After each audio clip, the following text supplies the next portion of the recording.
अस्सलाम वालेकुम dear students, my name is Moin Khan और आज हम सेल साइकिल के हवाले से पढ़ेंगे जो कि 5th चैप्टर है 9th क्लास का। सो स्टार्ट करते हैं कि सेल साइकिल है क्या। सबसे पहले हम इसकी डिफिनेशन पढ़ेंगे। Sequence of events by which cell duplicates are divides into two daughter cells. ये एक इवेंट होता है, एक सीरीज़ होता है, एक सीक्वेंस होता है जिसमें क्या होता है कि एक सेल डिवाइड होता है दो डॉटर सेल में। ठीक है, फॉर एग्जांपल एक सेल है, ठीक है, ये जब डिवाइड होता है दो सेल्स में तो इसका मतलब ये पेरेंट सेल है और ये डॉटर सेल है। ठीक है, और जो प्रोसेस होता है, फॉर एग्जांपल एक सेल जब डिवाइड होता है दो में तो एक सेल में जितने भी प्रोसेसेस होते हैं इन एक सेल में, ठीक है, जब एक सेल डिवाइड होता है सबसे पहले वो ख़ुद को तैयार करता है, बाद में तैयारी के बाद ये डिवाइड होता है। ठीक है, अब जो तैयारी होती है और जो डिवीज़न होती है और सेल के अंदर जो न्यूक्लियस डिवाइड होता है, ठीक है, जब एक सेल डिवाइड होता है तो इसका मतलब इसमें,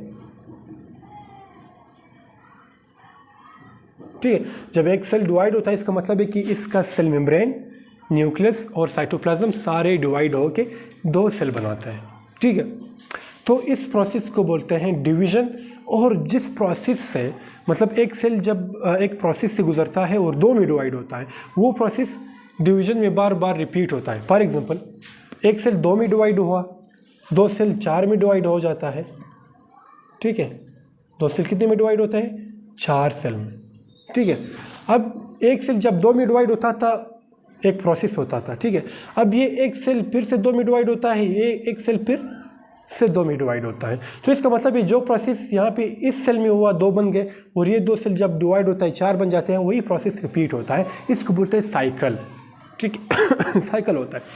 और अब हम पढ़ेंगे इंटरफेस के हवाले से। ठीक है, हमारा आज का टॉपिक है इंटरफेस। मैंने सिर्फ सेल साइकिल की इंट्रोडक्शन कर दी आपको ताकि आपको सबसे पहले सेल साइकिल की समझ आ जाए। ठीक है, अब हम जाते हैं इसके पेजेस की तरफ जाते हैं। ठीक है, इसको मैं मिटा लेता हूँ।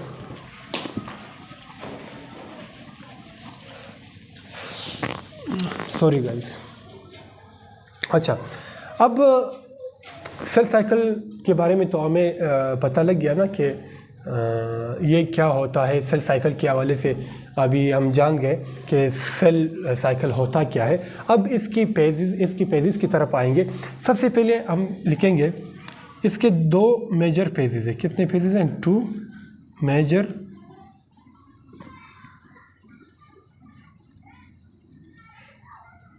फेजेस हैं। किस चीज़ के दो मेजर फेजेस हैं? सेल साइकिल के दो मेजर फेजेस हैं। एक है इंटरफेज,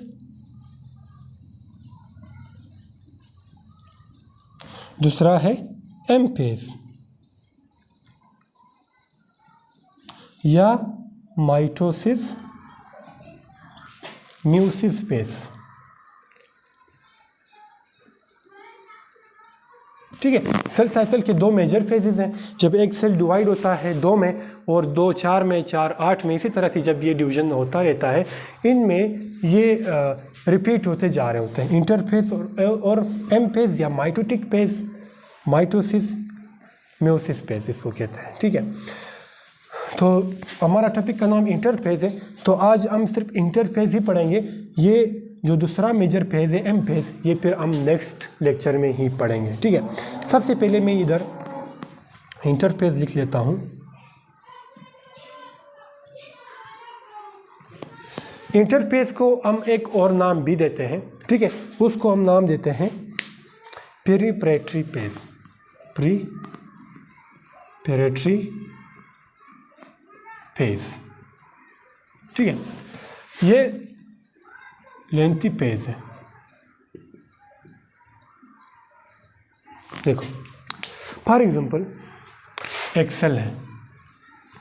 ठीक है, ये अब नॉर्मल हालत में है। ठीक है, अभी तक ये डिवाइड नहीं हुआ है, एक नॉर्मल सेल है। ठीक है, जब ये सेल डिवीजन स्टार्ट करता है,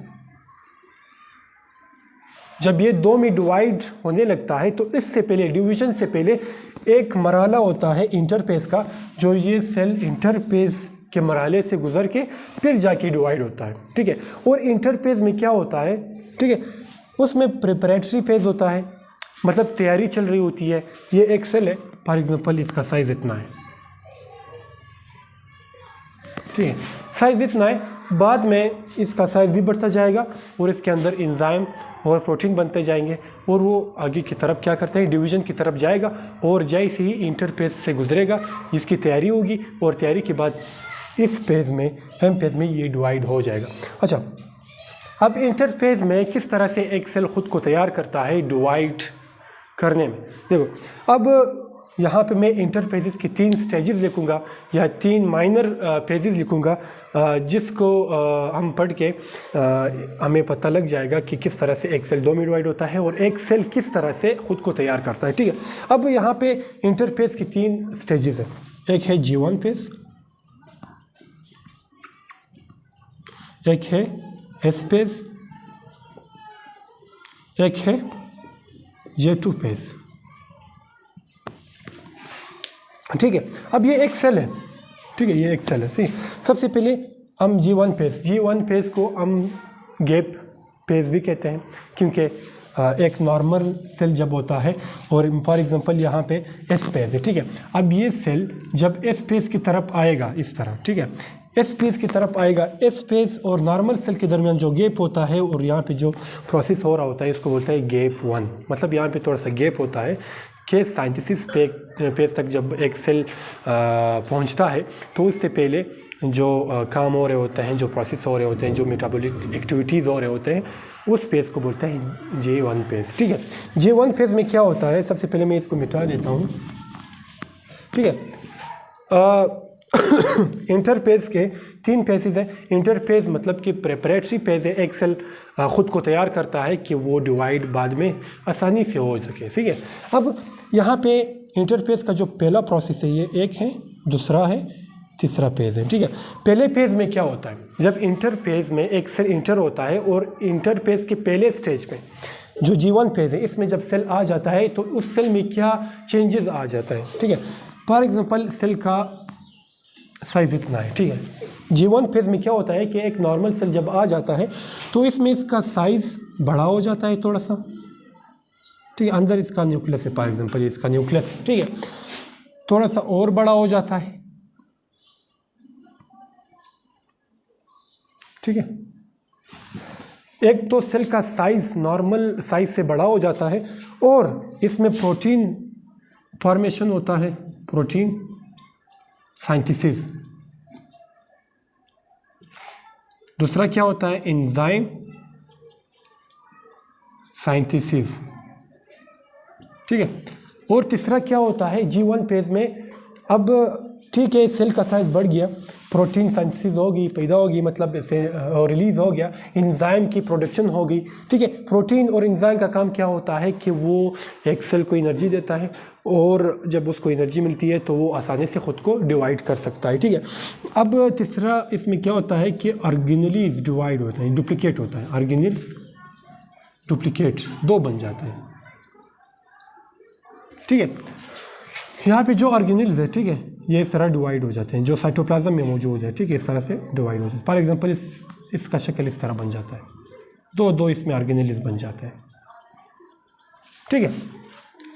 सेल एक था, न्यूक्लियस अब भी एक है, लेकिन जो ऑर्गेनेल्स है वो 2 हैं, क्योंकि इस स्टेज में क्या होता है सेल का साइज़ बड़ा हो जाता है और साइज़ के बढ़ने के साथ साथ इसमें क्या होता है, प्रोटीन फॉर्मेशन होता है, एंजाइम फॉर्मेशन है, ऑर्गेनेल्स डुप्लीकेशन है, ठीक है। एंजाइम भी बन जाते हैं, प्रोटीन भी बन जाते हैं, क्योंकि ये तैयारी वाला फेज है। इसमें सेल एक मतलब सेल खुद को तैयार करता है, ठीक है। जब सेल खुद को तैयार नहीं करता, उसके पास ना प्रोटीन हो, ना ऑर्गेनेल्स डुप्लीकेशन हो और ना एंजाइम फॉर्मेशन हो, तो किस तरह से सेल खुद को डिवाइड कर सकेगा। ना इसके पास एनर्जी होगी और ना इसके पास प्रोटीन होगा, ना इसके पास सेलुलर रिस्पायरेशन ज़्यादा तेज़ होगा, ना ATP बनेगी। तो ATP किसकी मदद से बनेगी, एंजाइम्स की मदद से बनेगी। तो जब ATP बनेगी तो वो एनर्जी देगा और एनर्जी के साथ साथ एक सेल क्या करेगा, खुद को डिवाइड करेगा, ठीक है, ठीक है। G1 फेज में ये सारी चीज़ें हो जाती है, ठीक है, सही है। अब दूसरा है S फेज। S फेज को हम नाम देते हैं synthesis phase, synthesis phase. Synthesis means पैदा करना, ठीक है, प्रोड्यूस होना, प्रोडक्शन की बात कर रहा है, सही है। एस फेज में क्या होता है, ठीक है, एक नॉर्मल सेल है, ठीक है। अब एक नॉर्मल सेल आके इंटरफेज में दाखिल हो गया और वही सेल G1 फेज से गुजर गया। अब वही सेल, ये सेल फॉर एग्जांपल पहले नॉर्मल था जब इंटरफेज में दाखिल हुआ था, जब G1 फेज से गुजर गया सेल का शेप इस तरह बन गया, ठीक है। अब ये सेल इस तरफ आएगा, एस फेज में आएगा, ठीक है। अब एक सेल इन मरहलों से गुजरता है, यहाँ तक पहुँचेगा, ये दूसरा मरहला है, ठीक है। ये मरहला फिर बाद में नेक्स्ट लेक्चर में हम पढ़ेंगे, सही है। अब जब सेल नॉर्मल सेल आके यहाँ पे इसमें चेंजेस आ गई और वही सेल इस तरह से बन गया। अब ये सेल आके एस फेज से गुजरेगा, जब यही सेल एस फेज से गुजरेगा तो इसमें और चेंजेस आएंगे, ठीक है।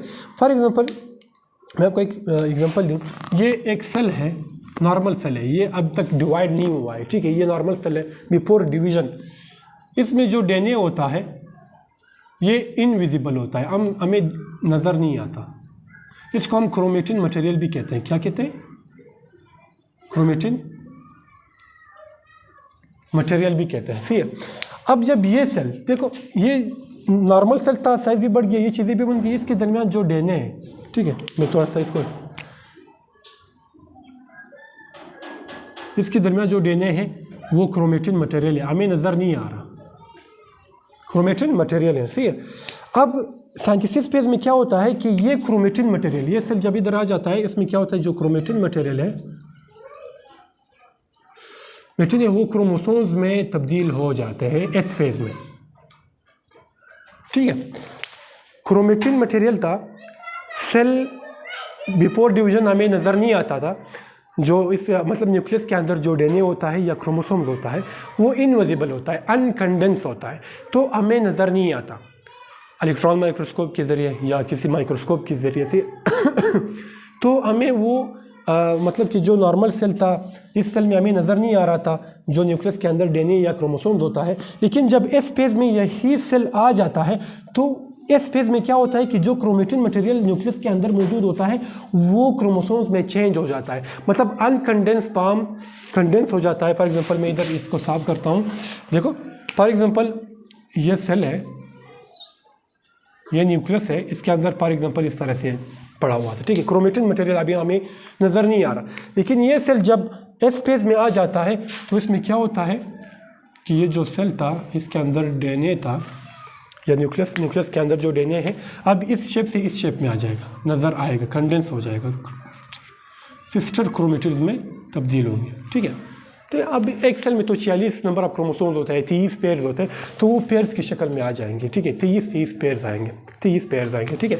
ये एक पेयर है, ये अनकंडेंस फॉर्म था, अनकंडेंस्ड क्रोमोसोम, ठीक है। अब ये क्या है, कंडेंस्ड है, कंडेंस्ड क्रोमोसोम्स। इस फेज में क्या होता है कि ये क्रोमेटिन मटेरियल जो क्रोमोसोम्स हमें नज़र नहीं आता था न्यूक्लियस के अंदर मौजूद है, ये तब्दील हो जाता है कंडेंस क्रोमोसोम में जो हमें नज़र आता है, और दो जो मतलब फेयर की शक्ल में आ जाते हैं, और उसको हम बोलते हैं सिस्टर क्रोमेटिड्स, मतलब कि हमें पूरा क्रोमोसोम नज़र आ जाता है। और इस फेज में सिर्फ क्रोमेटिन मटेरियल क्रोमोसोम्स में चेंज हो जाता है ताकि बाद में वो आसानी से अलग हो सके। कौन सी फेज में? एम फेज में, वो फिर बाद में हम पढ़ेंगे। अच्छा, अब एक नॉर्मल सेल था, G1 फेज से गुजर के G1 फेज में इतने चेंजेस आ गए, सही है, ये चेंजेस आ गए, ये चेंजेस आ गए, फिर वही सेल आके एस फेज में चला गया। एस फेज में क्या हुआ कि इसके अंदर जो क्रोमेटिन मटेरियल था हमें नज़र नहीं आ रहा था और अनकंडेंस था, वो कंडेंस हो गया और क्रोमोसोम्स बन गया, ठीक है। जो इनविजिबल क्रोमोसोम्स था उसको हम क्रोमेटिन नाम देते हैं, क्रोमेटिड भी बोलते हैं, और जो कंडेंस हो गया और हमें नज़र आ रहा है अभी उसको बोलते हैं क्रोमोसोम्स, ठीक है। ये फ़र्क है, सही है। अब तीसरा है J2 फेज। अब J2 फेज में क्या होता है, ये सारा इंटरफेज ही चल रहा है क्योंकि इंटरफेज की ही क्या है वो है, ठीक है। सेल नॉर्मल सेल था, इंटरफेज से गुजरा, मतलब इंटरफेज में दाखिल हुआ। यहाँ पे कौन सा फेज है, फॉर एग्जांपल G1 फेज आया और J2 फेज आया, सॉरी S फेज, ठीक है। अब यहाँ से कौन सा फेज आएगा, अब J2 पे आएगा। नॉर्मल सेल इंटरफेज में इंटर हुआ, J1 फेज, फिर S फेज, फिर J2 फेज, ठीक है। अब J1 फेज में तो ये सारे चेंजेस आ गए, S फेज में क्रोमेटिन क्रोमोसोम में बदल गया न्यूक्लियस के अंदर, बस ये होता है। और J2 फेज में क्या होता है, इसको मैं साफ कर देता हूँ।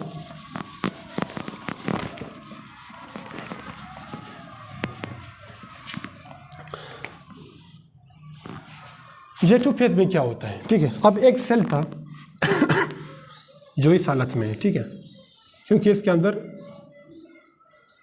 मैं इसको थोड़ा सा बड़ा बना लेता हूँ, ठीक है।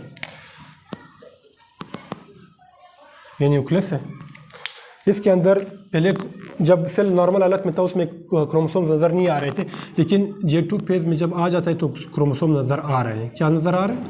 क्रोमोसोम नज़र आ रहा है, ठीक है। अब J2 फेज में क्या क्या होता है, ठीक है। J2 फेज के बाद फिर माइटोसिस स्टार्ट होता है, म्यूसिस स्टार्ट होता है, जो भी हो ना, वो फिर बाद में स्टार्ट होता है। माइटोसिस या म्यूसिस स्टार्ट होने से पहले और J2 फेज के बाद, ठीक है, मतलब एस फेज के बाद J2 आता है, एस फेज के बाद और माइटोसिस फेज से पहले जो J2 फेज होता है, जो गैप आता है उसको बोलते हैं J2 फेज, ठीक है। मतलब गैप आता है, इसमें जो प्रोसेस होता है अभी सीखेंगे, ठीक है। अब J2 फेज में क्या होता है, जो एस फेज से एक्सेल आया था, जो क्रोमोसोम्स हमें दिखाई दे रहा है, इसमें सिर्फ एक चीज़ होता है कि इसमें स्पेसिफिक एंजाइम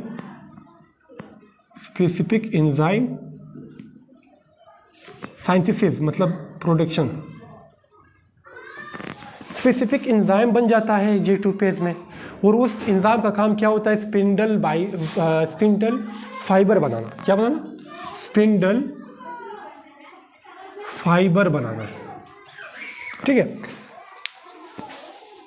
ये एंजाइम क्या काम करता है कि बाद में इस मरहले में जब ये J2 फेज ख़त्म हो जाता है, जो नेक्स्ट मरहले आते हैं, उसमें क्या होता है कि ये जो J2 फेज में जो स्पेसिफिक एंजाइम बनता है, उस एंजाइम का काम क्या होता है कि वो स्पिंडल फाइबर बनाता है, और स्पिंडल फाइबर का काम ये होता है कि वो सेल को डिवाइड, मतलब सेल की डिवीजन के वक्त वो क्रोमोसोम्स के साथ अटैच होते हैं और क्रोमोसोम्स को एक दूसरे से अलग करते हैं। मतलब स्पिंडल फाइबर का काम ये होता है, और वो किस चीज़ की वजह से बनते हैं, स्पेसिफिक एंजाइम की वजह से बनते हैं। वो एंजाइम बाद में मतलब वो उधर काम करेगा, ठीक है, सही है। अब एक आता है G0 फेज। कौन सा फेज? G0 phase. मैं ये मिटा देता हूँ। एक G0 फेज आता है, G0 फेज। क्या phase? G0 phase. G0 phase में क्या होता है, बॉडी में जितने भी सेल्स हैं, सोमेटिक सेल्स हैं, जर्म सेल्स हैं, और बॉडी के जितने भी मतलब ये नर्व सेल्स हैं, ऊआ है, न्यूरॉन्स हैं, जो भी है, ठीक है। G0 फेज में जो सेल आते हैं उसकी डिवीजन नहीं होती, बाकी पूरी बॉडी के सेल डिवाइड हो सकते हैं, लेकिन G0 में जो सेल आ जाते हैं वो उसकी डिवीजन स्टॉप हो जाती है, और उसके बाद उसमें डिवीजन नहीं होती। जिस तरह से नर्व सेल्स हैं, रेड ब्लड सेल है, वाइट ब्लड सेल है, ठीक है, और जो मतलब मस्कुलर सेल्स हैं, जिस तरह से हम कार्डियक मसल्स की बात करें, इस तरह की जो सेल्स होते हैं, ऑर्गन्स के जो सेल्स होते हैं ना, उसकी डिवीजन फिर नहीं होती, ठीक है। पूरी लाइफ जो सेल्स G0 फेज में आ जाते हैं उसकी डिवीजन नहीं होती, ठीक है। आप लोगों ने कभी नहीं सुना होगा कि RBC भी डिवाइड होता है दो में, या WBC भी होता है, नर्व सेल भी होता है, नहीं। ये जब एक बार बन जाते हैं, मेच्योर हो जाते हैं, तो उसके बाद उसकी डिवीजन नहीं होती। ये जो एम्ब्रियोनिक स्टेज के वक्त ये जब पूरी बॉडी बन जाती है, 9 महीने में जब एक बेबी बन जाती है, तो उस दौरान जो डेवलपमेंट हो रहा होता है, और देखो बॉडी में तो डेवलपमेंट होता है, लेकिन कुछ इस तरह के सेल्स होते हैं कि वो सिर्फ 9 महीने तक ही मतलब डिवाइड हो जाते हैं और कंप्लीट हो जाते हैं। उसके बाद वो जब बर्थ हो जाती है तो उसके बाद फिर उसमें डिवीजन नहीं होती, जिस तरह से रेड ब्लड सेल हैं, वाइट ब्लड सेल हैं और नर्व सेल्स हैं, ये फिर इसकी डिवीजन नहीं होती। ये सिर्फ साइज़ में बढ़ सकते हैं और मतलब ये नंबर्स में बढ़ नहीं सकते। तो आज का सिर्फ हमारा टॉपिक पूरे इंटरफेस की तरह के हवाले से था, ठीक है। मैं एक बार फिर से शॉर्टकट समझा देता हूँ। एक नॉर्मल सेल है, जब ये नॉर्मल सेल आके 2 में डिवाइड होते हैं तो ये सबसे पहले तैयारी करता है। ये तैयारी किस चीज़ में होता है? इंटरफेज में। वो ये सबसे लेंथी पेज है, ठीक है, लेंथी पेज है, ठीक है। एक सेल 2 में डिवाइड होने में 14 आवर्स लगते हैं, लेकिन इंटरफेस कितना टाइम लेता है? 30 आवर्स 30 मिनट। इतना टाइम सिर्फ इंटरफेस लेता है तैयारी करने में, ठीक है। एक सेल जब 2 में डिवाइड होता है तो सबसे पहले सेल खुद को तैयार करता है, और जब वो खुद को तैयार करता है तो तैयारी के लिए वो इंटरफेज में चला जाता है। और इंटरफेज में 3 स्टेजेस होते हैं, J1 S phase, J2 phase. Normal cell होता है, उसका साइज़ बढ़ जाता है J1 फेज में, और उसमें एंजाइम, प्रोटीन और ऑर्गेनेल्स की डुप्लिकेशन हो जाती है। और दूसरे फेज में क्या होता है? एस फेज में क्या होता है ठीक है। इस तरह से एस फेज़ में क्या होता है कि वही नॉर्मल सेल में जब J1 फेज़ में एक नॉर्मल सेल में जो मतलब प्रोटीन बन जाती है, एंजाइम बन जाता है, बहुत सारी चीज़ें बन जाती हैं। तो उसके बाद जब एस फेज़ में चला जाता है तो एस फेज़ से पहले जो सेल आया था उस सेल में जो न्यूक्लियस के अंदर जो डीएनए वजूद था या क्रोमोसोम्स था वो नज़र नहीं आ रहे थे और इनविजिबल थे, अनकंडेंस थे। उसको हम नाम देते थे क्रोमेटिन मटेरियल। और एस फेज़ में क्या होता है कि क्रोमेटिन मटेरियल क्रोमोसोम्स में बदल जाते हैं और फेज़ की शक्ल में आ जाते हैं, सारे इस तरह से आ जाते हैं। ठीक है, इस तरह से फेज़ की शक्ल में आ जाते हैं, इसको कहते हैं सिस्टर क्रोमेटिड्स। ठीक है, इसके बाद यही सेल J2 फेज़ में आ जाता है। J2 फेज़ में क्या होता है, सिर्फ इंजाइम, स्पेसिफिक इंजाइम बन जाते हैं जो कि फाइबर बनाते हैं। और फाइबर स्पिंडल फाइबर क्या काम करता है कि क्रोमोसोम्स के साथ अटैच हो जाते हैं और अटैचमेंट के बाद वो एक दूसरे को अलग करते हैं। तो इंटरफेज़ का आज का हमारा टॉपिक कंप्लीट हुआ। और इसके बाद हम कौन सा फेज़ पढ़ेंगे मेजर, दूसरा एम फेज़ पढ़ेंगे। माइटोसिस और म्यूसिस में क्या प्रोसेस होता है, क्या होता है, इसमें सेल किस तरह से डिवाइड होता है, कौन सी इसमें एक्टिविटीज़ होती हैं, वो सारा हम नेक्स्ट लेक्चर में पढ़ेंगे। फिलहाल इजाज़त दें, अस्सलाम वालेकुम।